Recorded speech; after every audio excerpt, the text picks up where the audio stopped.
On va parler de la confiance en soi. Cette qualité, je pense que beaucoup de gens aimeraient l'avoir. On pense souvent que voilà, les sportifs charismatiques, confiants, les acteurs, les entrepreneurs, ou même des gens de notre entourage qui ont confiance en eux, on se dit que c'est quelque chose d'inné. C'est limite une question de personnalité. Soit tu es confiant, soit tu es de nature voilà, pas confiante, hésitante, etc. Dans cette vidéo, je vais te montrer, en tout cas je vais essayer, de te montrer le contraire. De te montrer que la confiance en soi, d'une, on l'a tous, en fonction des domaines, et d'autre part, que ça se travaille, que ça se développe, que c'est pas forcément quelque chose d'inné. Peut-être que certains l'ont grâce à leur éducation, mais ça vient pas de nulle part. Donc voilà, si ça t'intéresse d'être plus confiant, cette vidéo elle est faite pour toi. Bon, la confiance en soi, en fait, déjà on se trompe dans la définition. Comme j'aime dire dans toutes mes vidéos, je pense, la guérison commence par le fait de faire un bon diagnostic. Donc si tu te trompes déjà sur la définition de la confiance en soi, tu risques pas d'être confiant. La confiance en soi, souvent on se dit c'est une question de personnalité.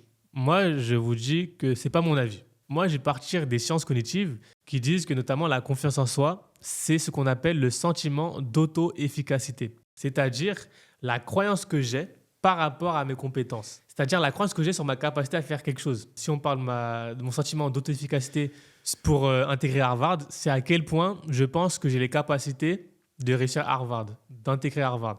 Mon sentiment d'auto-efficacité de faire une conférence devant 1000 personnes, c'est la croyance que j'ai les capacités de pouvoir réaliser cet objectif, cette mission qui est de faire une conférence devant 1000 personnes ou 100 personnes.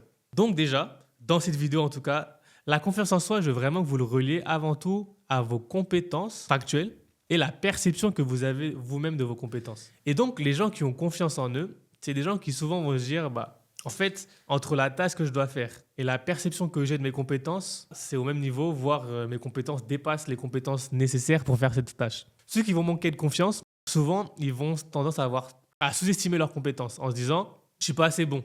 Et donc là, l'enjeu, c'est deux. Premièrement, c'est de travailler sur la perception qu'on a de nos compétences. En fait, il faut vraiment qu'on se dise « est-ce que je me connais bien ?» Par exemple, si on me dit « est-ce que Pierre, tu es bon en prise de parole en public ?» Il faut que j'arrive très vite à savoir est-ce que c'est vrai ou c'est faux, avec des faits, pas avec des croyances limitantes. Ensuite, c'est sur mes compétences finalement.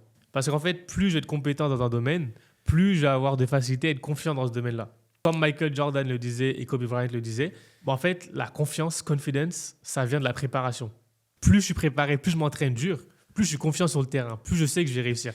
Il disait, Kobe Bryant notamment, que pourquoi les gens pensent que je suis confiant, que je suis arrogant? Non, c'est que je m'entraîne tellement dur, tellement plus que les autres, que je sais que forcément je vais y arriver, forcément je vais être le meilleur. C'est pareil pour Cristiano Ronaldo, Mohamed Ali, etc. C'est pas juste qu'ils sont de nature confiante, non. Parce qu'ils travaillent tellement dur, ils se préparent tellement pour être compétents, pour être les meilleurs en termes de compétences, que quand ils sont sur le terrain, ils sont confiants. Quand ils parlent d'eux, ils sont confiants. Mais si toi-même, tu doutes de tes compétences, comment veux-tu être confiant? Comment veux-tu refléter la confiance auprès des autres? Donc voilà. Donc la première chose que je te conseille, c'est de te poser la question dans quel domaine tu vas être confiant. Parce qu'on ne peut pas être confiant dans tous les domaines. Je donne un exemple. Quand je fais une conférence sur le sujet auprès d'élèves, je leur dis souvent, est-ce que Emmanuel Macron, c'est quelqu'un de confiant en prise de parole en public? Les gens vont dire oui, il est plutôt à l'aise. Je leur dis, mais est-ce que si on demande à Emmanuel Macron de faire un discours en mandarin en Chine, est-ce qu'il sera confiant? Ils vont dire non. Pourquoi? Parce que là, ses compétences sont bien en dessous des compétences nécessaires pour réussir la mission.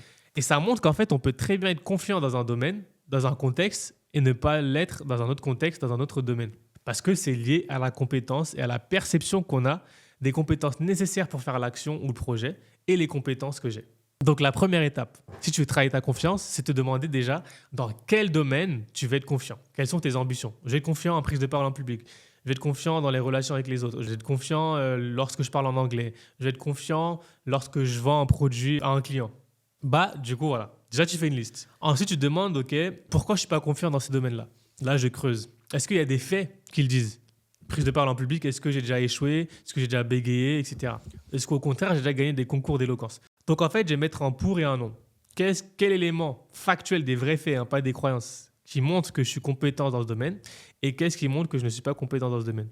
Et des fois, on va se rendre compte finalement, il y a beaucoup plus de faits qui montrent que je suis bon dans ce domaine-là que de faits qui montrent que je ne suis pas bon dans ce domaine-là.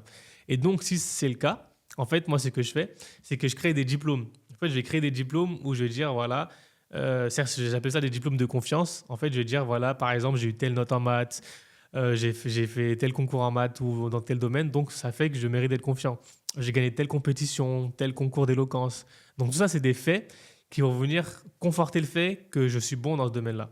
C'est pour ça que si je prends le sport encore, plus je gagne de matchs, plus je gagne de trophées, plus je prends confiance, plus je me dis, ouais, je suis vraiment bon en foot, je suis vraiment bon dans le basket, etc. Dans la boxe aussi, plus je gagne de combats, plus je gagne en confiance. Et donc toi, c'est pareil. À chaque fois que tu manques de confiance dans un domaine, demande-toi, est-ce que c'est vrai? Prends une feuille, tu notes les arguments pour, les arguments contre. Et si tu vois qu'il y a plus de contre, là, c'est que tu as raison. Tu as une bonne perception de tes compétences et là, il faut travailler. Il faut que tu augmentes tes compétences. Quand ce n'est pas le cas, quand tu as déjà les compétences, il faut que tu travailles ta perception de tes compétences en valorisant ça à travers notamment un CV de tes réussites où tu vas mettre toutes tes réussites, des diplômes dans un carnet où à chaque fois que tu sens que tu manques de confiance, tu vas relire en disant non, je dois être confiant pour cette conférence. J'ai déjà fait 10 conférences, 100 conférences, ça s'est toujours bien passé. Voici les retours qu'on m'a fait.